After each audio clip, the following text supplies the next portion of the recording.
Fala, meus queridos guerreiros, como estamos hoje à noite?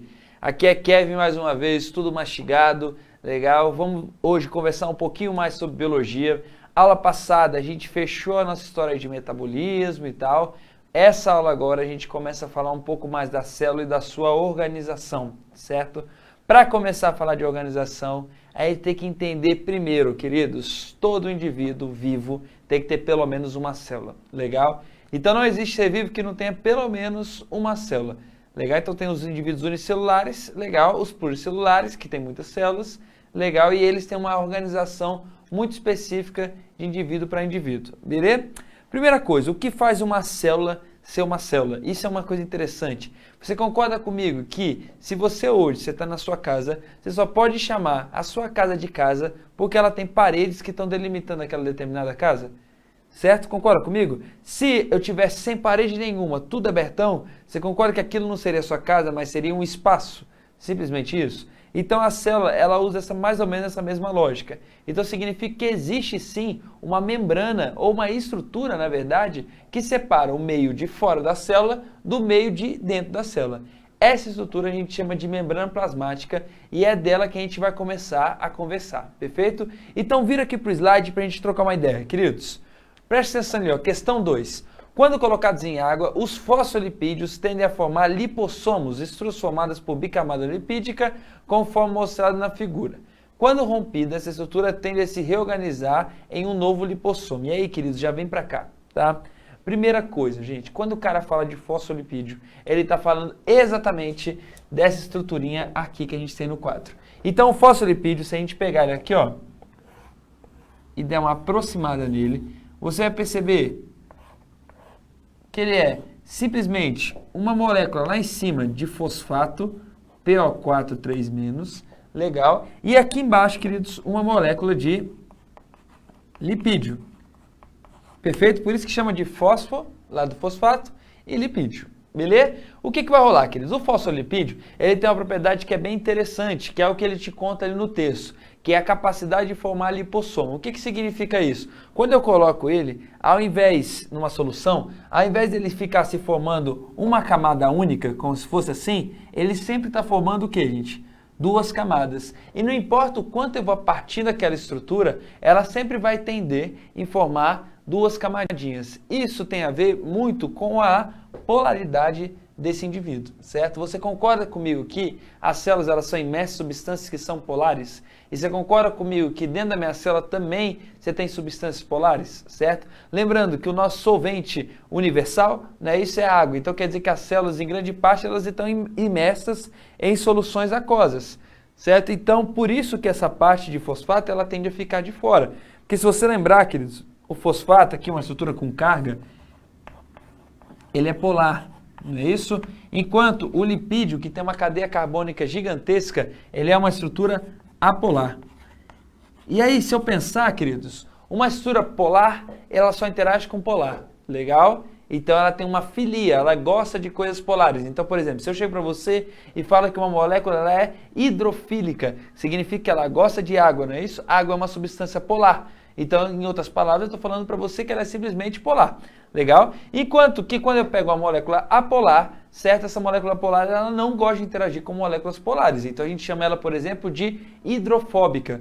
Perfeito aqui? Eu posso usar essa mesma teoria, queridos, quando a gente fala de lipídio. Então, por exemplo, moléculas apolares, elas conseguem se diluir em lipídios. Então, eu falo que ela é lipofílica, ela gosta de lipídio. E moléculas polares, legal como a água, ela não gosta de lipídio. Então, a gente fala que ela é lipofóbica, ou seja, ela tem fobia, ela não gosta daquele lipídio, certinho? Então, se a gente pensar, queridos, o fosfolipídio, ele é uma molécula que ela tanto é hidrofílica, como ela é hidrofóbica ao mesmo tempo. Então, para isso, a gente usa aquele nosso prefixo, que significa 2.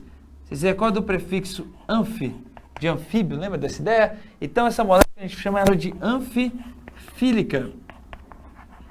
Ela gosta de quê, queridos? Ela gosta das duas polaridades. O que faz a minha membrana ser uma estrutura super interessante. Porque, pensa comigo, se a cabecinha é polar e o corpo é apolar. Se eu tenho uma substância polar chegando aqui, você concorda comigo que ela interage com a cabecinha, mas ela não consegue entrar na célula, Porque eu tenho uma estrutura apolar nela, então ela não consegue interagir. Se eu tenho uma estrutura apolar aqui, isso significa o quê, querido? Significa que essa estrutura polar não vai interagir com a cabecinha polar.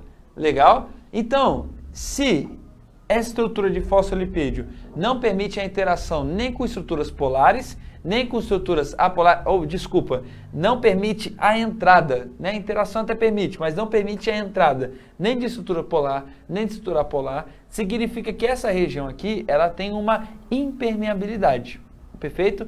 Mas aí tomem cuidado, queridos. Você já pensou numa célula ficar sem fazer troca nenhuma? Isso não existe, porque uma célula não é sempre autossuficiente, você concorda comigo? Então ela tem que fazer constantes trocas com o ambiente onde ela está. Legal? Então é claro que essa membrana ela não pode ser impermeável. Então significa que eu tenho várias estruturas, legal, que vão ajudar ela a fazer trocas, certo? Então significa que essa membrana aqui, apesar dela não ter uma permeabilidade muito alta, ela tem uma permeabilidade que é simplesmente seletiva. Ou seja, algumas moléculas passam, outras moléculas não passam, certo? O nome bonito dado para isso, queridos, é uma membrana que a gente chama de semipermeável, certo? Então a membrana semipermeável é uma membrana que tem uma permeabilidade, não é isso que a gente tinha falado? Permeabilidade seletiva. Em outras palavras, queridos, você só entra na célula se você for convidado, certo? Se você não for convidado, você não consegue entrar nessa célula. Legal? E aí presta atenção nesse esquema aqui, ó. Tá vendo esse MI? Tá vendo esse MI? Não viaja não. Isso aqui é um meio intracelular, então tá dentro da célula. Tá vendo esse ME? Esse aqui é um meio extracelular. Legal?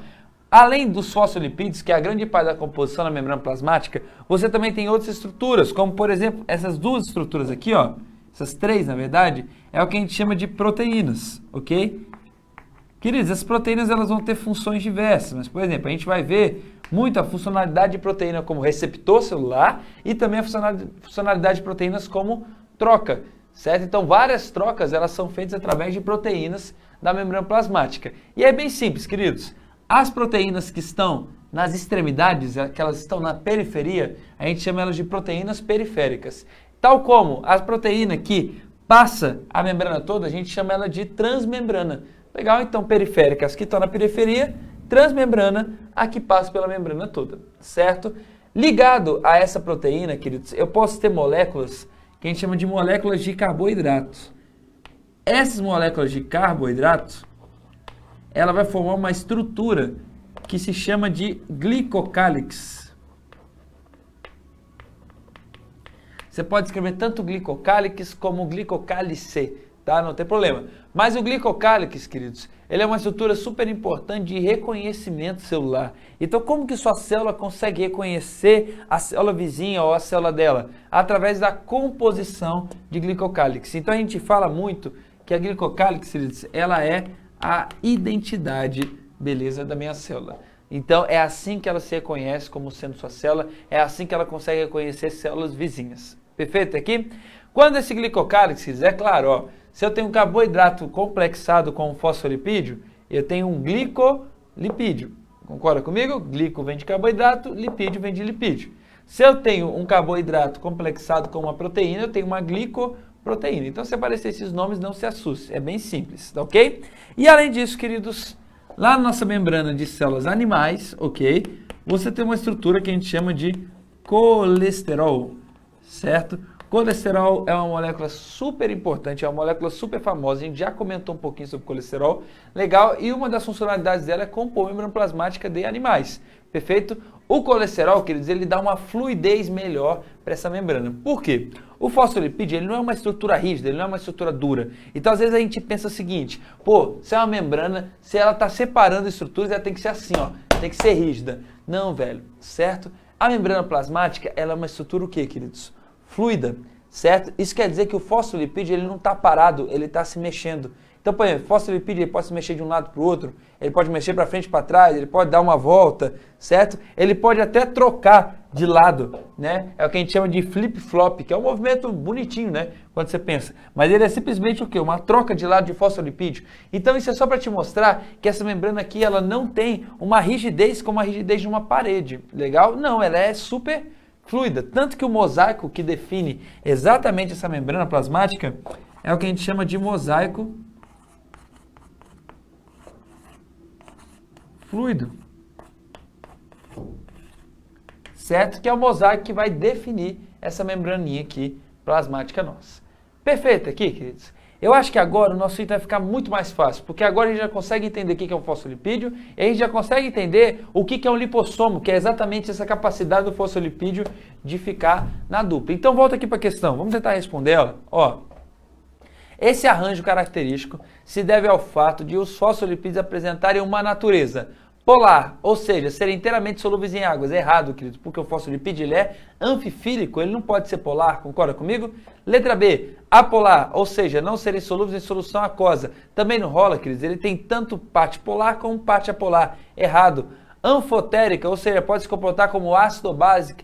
Querido, você concorda comigo que a gente não brincou, a gente não comentou sobre a acidez ou basicidade do fosfolipídio? Então essa molécula, essa história aí não tem nada a ver, legal? Letra D, insaturada, ou seja, possuírem ligações duplas em sua estrutura. Jovens, tem ligação dupla em fosfolipídio? Tem, velho.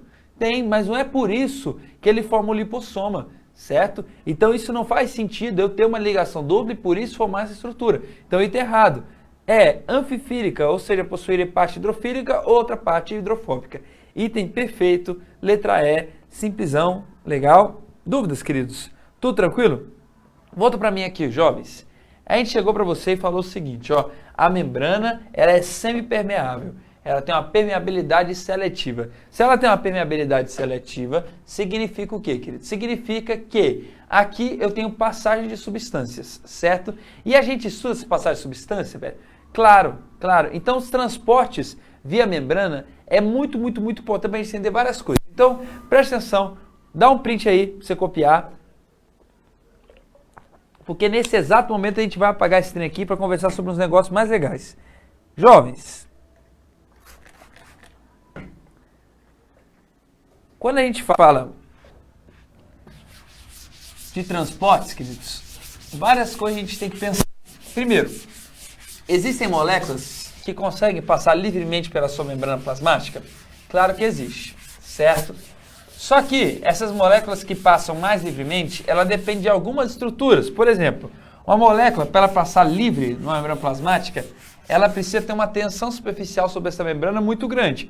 Kevin, o que você está falando, cara? Eu estou falando que, muitas vezes, a molécula que passa mais livremente, certo? Ela precisa ter uma diferença de concentração do meio extra para o meio intra, legal, muito grande, o que faz uma pressão sobre a membrana e ela é meio que empurrada pelo gradiente de concentração, certo? Então, grande parte das trocas, claro que são feitas por proteínas, certo? Porém, isso não quer dizer que essas trocas elas são sempre ativas, que elas gastam sempre energia, certo? Por quê, queridos? Porque eu posso ter troca que são muitas vezes o quê? Passivas, certo? Uma troca que não vai gastar energia, beleza? Então não vai gastar ATP, não vai ter esse gasto energético para a gente conseguir fazê-lo. E aí preste atenção nisso aqui, ó. Quando a gente fala de transporte de substâncias, transporte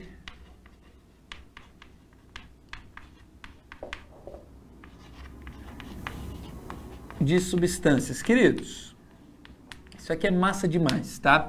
Quando a gente transporta substâncias, vamos ajustar o nosso referencial, tá? Quando a gente fala de substância, a gente não está falando de coisas grandes como proteínas, lipídios, nada disso, tá bom? A gente está falando de água, a gente está falando de sais minerais, então a gente está falando de coisas pequenininhas e não de coisas gigantescas, tá ok? Então, quando a gente fala de transporte de substâncias, que são essas coisas pequenininhas, esse transporte, ele pode ser feito de forma ativo, que a gente chama de transporte ativo, ou ele pode ser feito de transporte de forma passiva, que a gente chama de transporte passivo, certo? E aí lembra o seguinte, queridos, e preste atenção para você não errar isso, tá? Um transporte passivo é um transporte que não tem gás de ATP. Então, querido, se tiver dentro da caixinha, não tem como ter gás de ATP. Usando proteína, não usando proteína, não importa. Não tem como ter gás de ATP. Então, coloca aqui, ó, sem gasto de ATP, sem gasto de energia. Legal? E o transporte passivo, ele acontece a favor do gradiente de concentração. O que que significa isso para mim, queridos? Ser a favor do gradiente de concentração é caminhar em encontro à igualdade da concentração dos meios. Ou seja, o meio 1, ele vai ter uma igualdade de concentração do meio 2. Perfeito? E aí o que que vai rolar, queridos? Quando eu tenho essa igualdade de concentração, tem como eu mexer de várias formas. Por exemplo, uma concentração, como é que a gente calcula ela? Massa do soluto sobre o volume da solução. Lembre-se do seguinte, que se eu aumento a quantidade de soluto numa solução, o volume alterado é sempre desprezível, concorda comigo? Então, por exemplo, eu pego um copo e vou enchendo de sal, eu preciso colocar muito sal para esse copo transbordar. Legal? Mas eu não preciso colocar muita água para esse copo transbordar. Então significa que quando eu mexo com o soluto, eu estou mexendo não com o volume da célula, mas eu estou mexendo só com a quantidade de sais que eu tenho nela. Então meio que o volume fica constante. E quando eu mexo com solvente, eu não mexo com a massa de soluto. Eu mexo simplesmente com o volume da célula.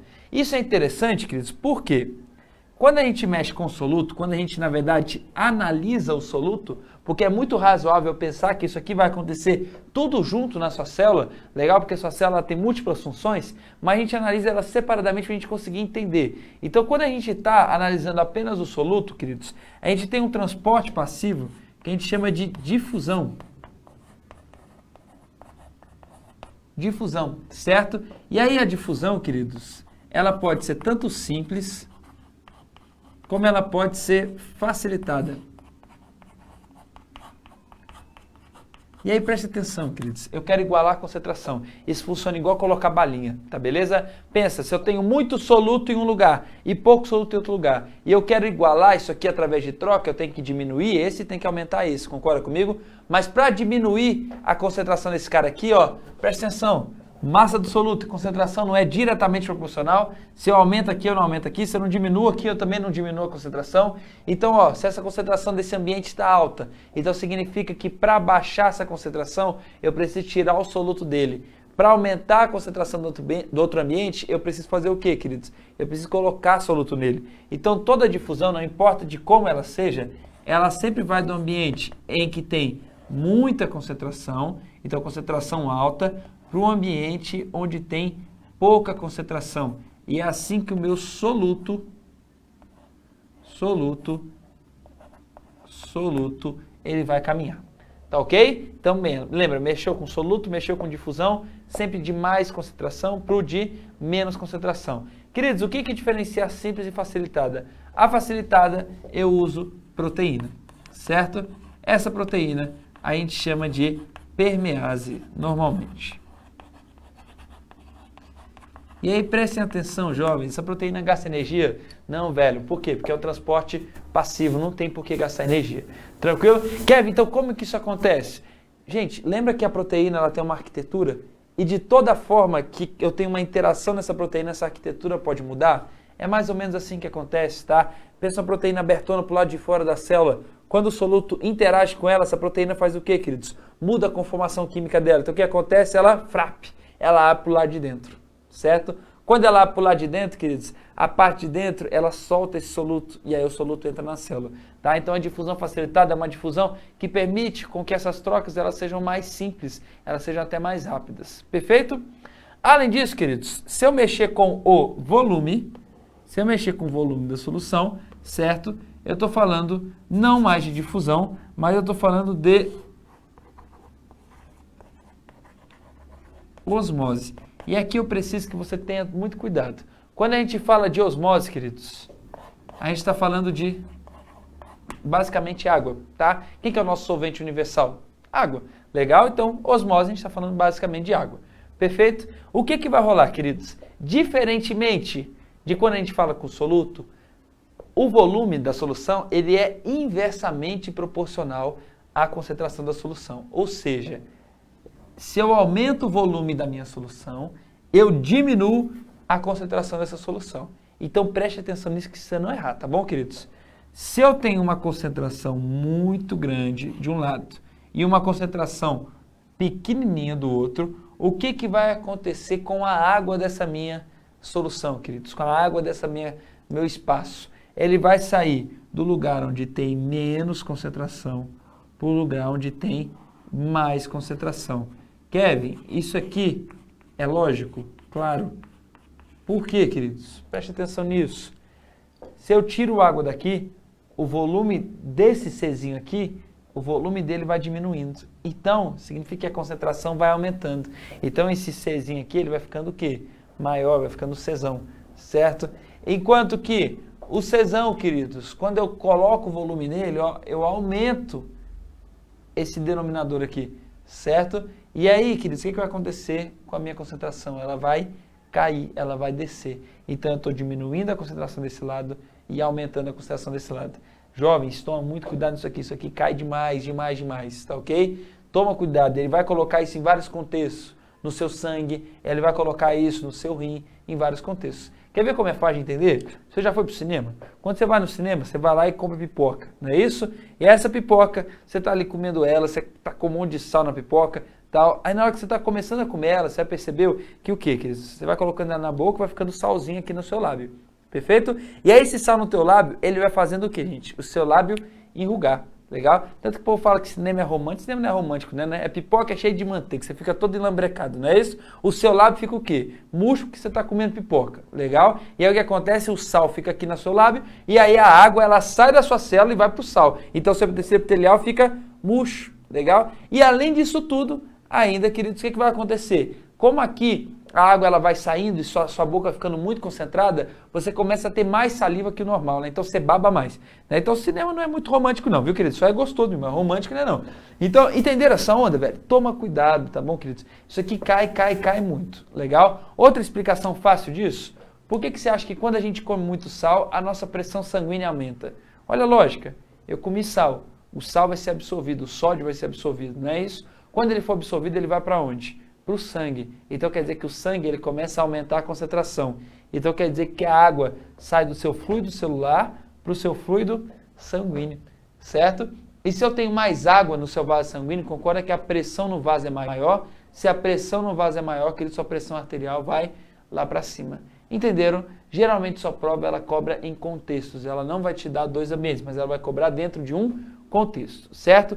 Trouxe um exemplo para vocês, queridos. Mostra aqui a questãozinha, por favor. Questão 3 do nosso material. Jovens, se você ainda não tem esse material, pelo amor de Deus, já pega esse trem logo. Legal, já começa a estudar, porque já estamos quase em setembro, não é isso? Então o Enem, daqui 2 meses já está aí na nossa porta, tá ok? Então já vamos começar a estudar nesse negócio. Mas olha o que a questão 3 fala. Osmose é um processo espontâneo, espontâneo significa sem gasto de energia, que ocorre em todos os organismos vivos e é essencial para a manutenção da vida. Uma solução 0,15 mol por litro de NaCl, cloreto de sódio ou até mesmo sal de cozinha, tá bom? Possui a mesma pressão osmótica das soluções presentes nas células humanas. Em outras palavras, queridos, ele te falou no enunciado que sua célula humana tem uma concentração de 0,15 mol por litro. A imersão de uma célula humana numa solução de 0,20 mol por litro. Aí já vem para cá. Queridos, pensa no seguinte, olha o que o item está te falando. Ele pegou um tubo. Legal. E nesse tubo, ele colocou uma solução. E essa solução, queridos, ela é 0,2 mol por litro. Certo? E aí o que vai acontecer, queridos? Ele colocou aqui uma célula. E a concentração da célula, ela é 0,15 mol por litro, certo? Então você concorda comigo que essa célula, ela está fazendo o quê, queridos? Ela está menos concentrada do que a solução? Se ela está menos concentrada que a solução, lembra, ó, seu lábio está pouco concentrado, o sal nele muito concentrado. Então a água sai do seu lábio, por isso seu tecido enruga, e vai para o sal. Então aqui, queridos, a água ela vai sair da sua célula, ó, da concentração pequena, e vai entrar onde? Na solução. Isso significa, queridos, que como a água ela vai ser transportada daqui para cá, desse ambiente para o outro, essa célula aqui ela vai perder água. Então ela vai fazer o que, gente? Ela vai